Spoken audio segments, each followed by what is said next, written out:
A nossa cidadania, porém, está nos céus, de onde esperamos ansiosamente o Salvador, o Senhor Jesus Cristo. Pelo poder que o capacita a colocar todas as coisas debaixo do seu domínio, Ele transformará os nossos corpos humilhados, tornando-os semelhantes ao seu corpo glorificado. Mas acumulem para vocês tesouros nos céus, onde a traça e a ferrugem não destroem e onde os ladrões não arrombam nem furtam. Pois onde estiver o seu tesouro, aí também estará o seu coração. Sabemos que, se for destruída a temporária habitação terrena em que vivemos, temos da parte de Deus um edifício, uma casa eterna nos céus, não construída por mãos humanas. Olá, viajantes, sejam muito bem-vindos a este canal. Eu me chamo Mari Garcia e se você ainda não está inscrito aqui, este é o momento que você pode se inscrever e ativa o sininho para o YouTube te avisar toda vez que eu postar um vídeo novo por aqui. Se você se interessa por este assunto, já se ajeita aí na cadeira e vem comigo nessa jornada.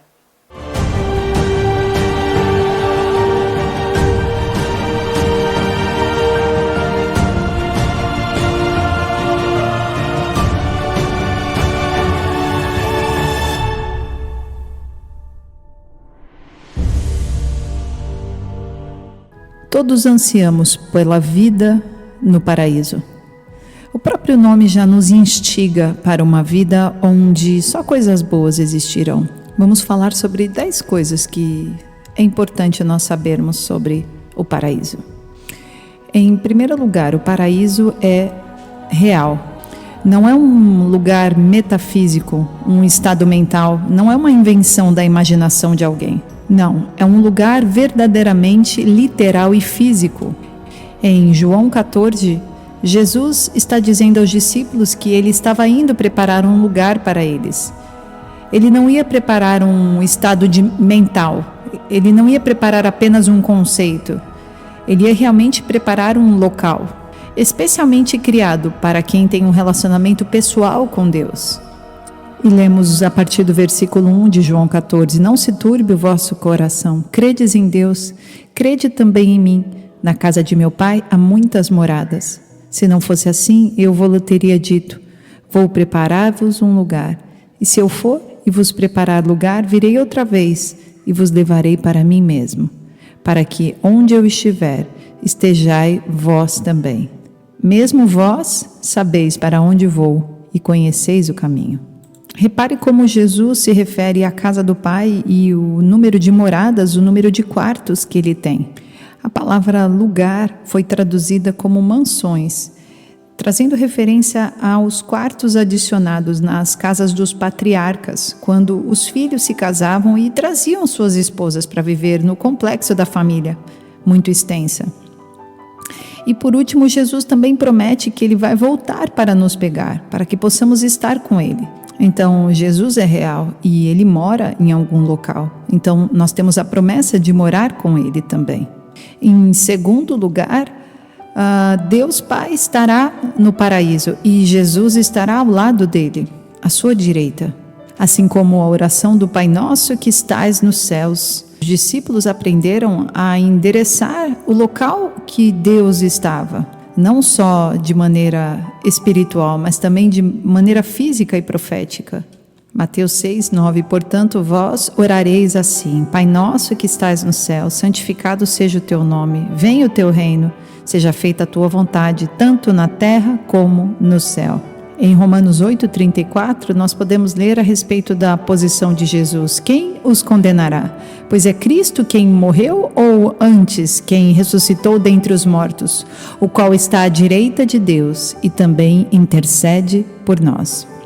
De acordo com Romanos, Jesus, após crucificado e ressuscitado, subiu voltando ao céu e agora ele continua intercedendo por nós, ao lado de Deus, à sua direita, até que ele retorne para, por fim, nos buscar. Quando Estevão foi apedrejado em Atos 7, a Bíblia diz que ele viu o céu aberto e Jesus parado ao lado direito de Deus. Atos 7, 54. E ouvindo eles isto, enfureciam-se em seu coração e rangiam os dentes contra ele. Mas ele, estando cheio do Espírito Santo e fixando os olhos no céu, viu a glória de Deus e Jesus que estava à direita de Deus, e disse: Eis que vejo os céus abertos e o Filho do Homem que está em pé à mão direita de Deus. Em terceiro lugar, todos os crentes em Cristo Jesus verdadeiramente estarão no paraíso. Hebreus capítulo 12, a partir do versículo 23. A igreja dos primogênitos, cujos nomes estão escritos nos céus. Vocês chegaram a Deus, juiz de todos os homens, aos espíritos dos justos aperfeiçoados, a Jesus, mediador de uma nova aliança, e ao sangue aspergido, que fala melhor do que o sangue de Abel. Daniel 7,18. Mas os santos do Altíssimo receberão o reino e o possuirão para sempre. Sim, para todo sempre. Apocalipse 2, versículo 7. Aquele que tem ouvidos, ouça o que o Espírito diz às igrejas. Ao vencedor darei o direito de comer da árvore da vida, que está no paraíso de Deus. Em quarto lugar, haverão pessoas no céu de todas as nações. Apocalipse 5, a partir do versículo 9. E eles cantavam um cântico novo. Tu és digno de receber o livro e de abrir os seus selos, pois foste morto e com o teu sangue compraste para Deus gente de toda tribo, língua, povo e nação. Tu os constituíste reino e sacerdotes para o nosso Deus, e eles reinarão sobre a terra. Pessoas do mundo todo respondem ao chamado de Jesus. O paraíso será completamente multiétnico, com pessoas de todas as culturas. Afinal de contas, nós não estaremos mais com o mesmo corpo. Nós teremos corpos glorificados. Portanto, todos seremos exatamente iguais, muito semelhantes. Pessoas de diferentes culturas, comunidades e países reunidas ao redor do trono de Deus. Em quinto lugar, os nossos nomes estarão gravados lá. Lucas 10, versículo 20. Contudo, alegrem-se, não porque os espíritos se submetem a vocês, mas porque seus nomes estão escritos nos céus. Nessa passagem de Lucas, Jesus está mandando 72 seguidores para pregar o evangelho em pares nas cidades vizinhas. Eles curavam enfermos e espalhavam o evangelho para todos os lugares. Eles voltaram muito felizes, dizendo que até os demônios se submetiam a eles, em nome de Cristo. Jesus diz a eles que sim, eles têm essa autoridade de pisar sobre serpentes e escorpiões, assim como todos nós temos poder contra o inimigo. Nenhum mal pode cair sobre nós com o poder de Jesus em nós. Contudo, não é nisso que a nossa alegria deve permanecer. Mas, assim como Jesus disse aos 72 seguidores, a maior alegria deve estar em saber que os nossos nomes estão escritos no céu, no livro da vida. Não existe nada melhor do que ver o seu nome em uma lista que você tanto deseja estar naquele local. Você se sente fazendo parte daquele grupo, você se sente amado, você sente que é importante. Essa é a alegria do nosso coração, em saber que os nossos nomes estão escritos no céu.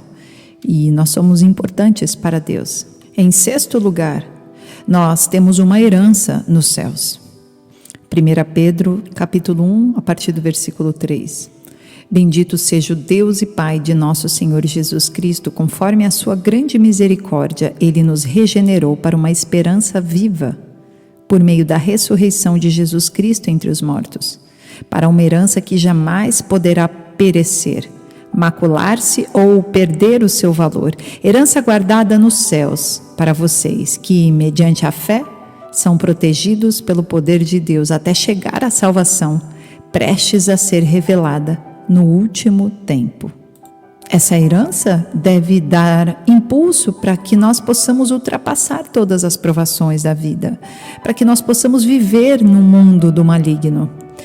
E continua lá 1 Pedro, no capítulo 1, a partir do versículo 6. Nisso vocês exultam, ainda que agora por um pouco de tempo devam ser entristecidos por todo tipo de provação.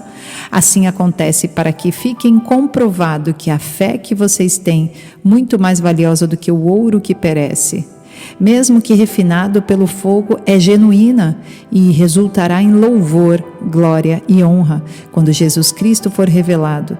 Mesmo não o tendo visto, vocês o amam e, apesar de não o verem agora, creem nele e exultam com alegria indizível e gloriosa, pois vocês estão alcançando o alvo da sua fé, a salvação das suas almas. Nós temos por herança a salvação das nossas almas. Enquanto alguns pensam que após a morte não existe mais nada, nós sabemos que nós temos a salvação das nossas almas, nós temos os nossos nomes escritos no céu, nós temos lá uma morada guardada para nós. É como imaginarmos que nosso pai é um rei e de repente nós descobrimos que existe uma grande herança para nós guardada. E no tempo mais difícil da nossa vida, nós somos revelados quanto a isso. E de repente, de um caos que nós vivemos, nós descobrimos que temos uma herança guardada para nós. É isso que acontecerá conosco. Em 7º lugar, a nossa cidadania é dos céus. Filipenses 3, versículo 20 diz assim: a nossa cidadania, porém, está nos céus, de onde esperamos ansiosamente o Salvador, o Senhor Jesus Cristo.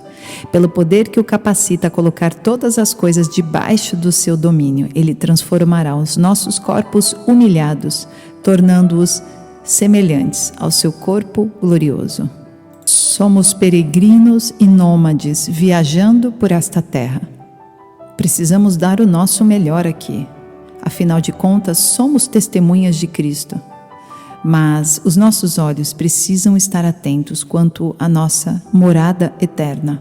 2 Coríntios 5, versículo 20. Portanto, somos embaixadores de Cristo, como se Deus estivesse fazendo seu apelo por nosso intermédio. Por amor a Cristo suplicamos, reconciliem-se com Deus. Deus tornou o pecado por nós, aquele que não tinha pecado, para que nele nos tornássemos justiça de Deus. Somos pessoas de um reino diferente, o reino dos céus, e estamos aqui, na terra, apenas de passagem, como embaixadores de Cristo. Como cidadãos do reino celestial, nós temos os direitos dos céus, como se tivéssemos um passaporte espiritual, que conseguimos ao aceitar Jesus como Senhor e Salvador e seguirmos a Ele. A partir daí, o céu se torna nossa cidadania. Em 8º lugar, recompensas eternas específicas serão dadas. Você sabia que as ações que nós temos nessa vida têm um efeito direto com a vida eterna? Mateus 6,19. Não acumulem para vocês tesouros na terra, onde a traça e a ferrugem destrói, e onde os ladrões arrombam e furtam, mas acumulem para vocês tesouros nos céus, onde a traça e a ferrugem não destroem, e onde os ladrões não arrombam nem furtam, pois onde estiver o seu tesouro, aí também estará o seu coração. Jesus nos lembra que as coisas deste mundo são apenas temporárias, que vão acabar se desgastando. Todos os valores materiais que nós tanto batalhamos durante toda a nossa vida aqui na Terra não existirão mais. Durante a vida eterna de nada valerão. Por isso, se porventura você tem conquistado aquilo que você tanto almeja material, utilize para bens espirituais, utilize para relacionamento familiar, utilize para alegrias aqui na Terra, utilize para pregar o Evangelho, para levar a palavra à frente. Talvez você tenha trabalhado tanto tempo que esqueceu de passar um tempo com seus filhos. É claro que sabemos a necessidade de ganharmos o nosso sustento dia após dia e queremos um certo conforto para não precisarmos passar sufoco todas as vezes. Mas precisamos entender o que é mais importante para nós: a sua vida espiritual, a maneira como você tem se dado a Cristo Jesus e a palavra de Deus. Essa sim será um grande tesouro no céu para você. Da mesma maneira que você investe financeiramente, você tem benefícios e acúmulo de riquezas. Se você investe espiritualmente, você terá acúmulo nos céus. Em nono lugar, o paraíso é muito melhor do que a terra. O mundo em que vivemos hoje é um mundo caído, mas há um novo céu e uma nova terra que profeticamente irá acontecer. E é muito melhor do que toda a terra pecaminosa em que vivemos. Não será danificado pelo pecado, doenças, nem poluição, nem desastres. É claro que o planeta em que vivemos é um presente de Deus, mas está completamente manchado e com cicatrizes do pecado. Deus está preparando para nós um novo céu e uma nova terra, que excede muito além a nossa imaginação. Apocalipse 22. Então o anjo me mostrou o rio da água da vida que, claro como cristal, fluía do trono de Deus e do Cordeiro. No meio da rua principal da cidade, de cada lado do rio, estava a árvore da vida, que frutifica 12 vezes por ano, uma por mês. As folhas das árvores servem para a cura das nações. Já não haverá maldição nenhuma. O trono de Deus e o Cordeiro estará na cidade, e os seus servos o servirão. Eles verão a sua face e o seu nome estará na testa deles. Não haverá mais noite. Eles não precisarão de luz, nem de candeia, nem da luz do sol, pois o Senhor Deus os iluminará. Em 10º lugar, o pecado, a morte e a tristeza estarão completamente ausentes do paraíso. Apocalipse 21, versículo 4. Ele enxugará dos seus olhos toda lágrima.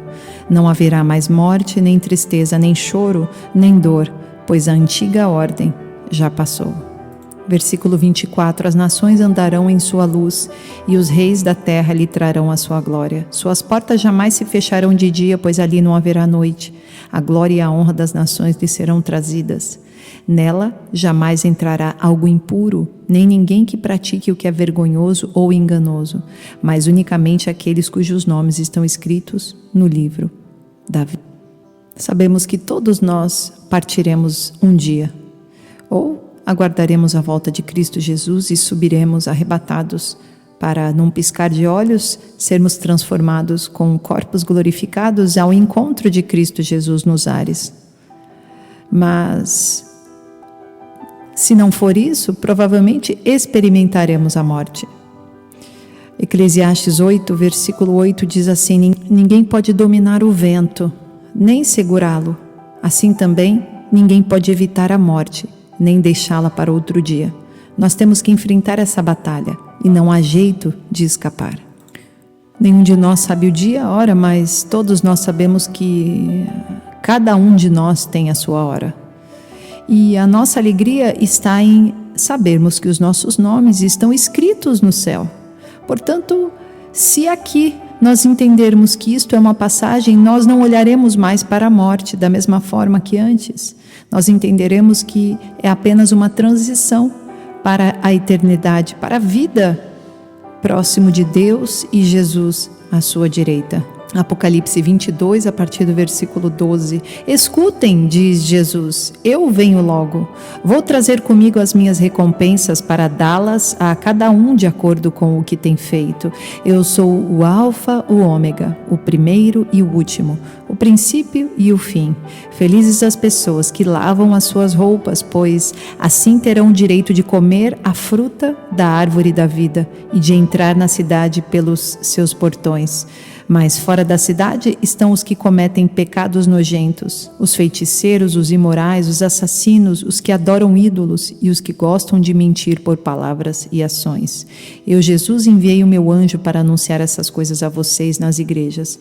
Eu sou o famoso descendente do rei Davi. Sou a brilhante estrela da manhã. O Espírito e a noiva dizem, vem. Aquele que ouve isso, diga também, vem. Aquele que tem sede, vem. E quem quiser, receba de graça a água da vida. Oremos. Senhor nosso Deus e nosso Pai, te agradecemos por esta mensagem. Queremos te glorificar por saber que nós temos uma vida eterna ao seu lado, onde nenhum mal estará sobre nós. Tira todo o medo e coloca a tua fé. Fixa os nossos olhos para as coisas do céu, mas de maneira alguma que deixemos de realizar o nosso propósito como embaixadores de Cristo aqui na terra. Nós te louvamos e te agradecemos no nome de Jesus. Amém. Deus abençoe, queridos.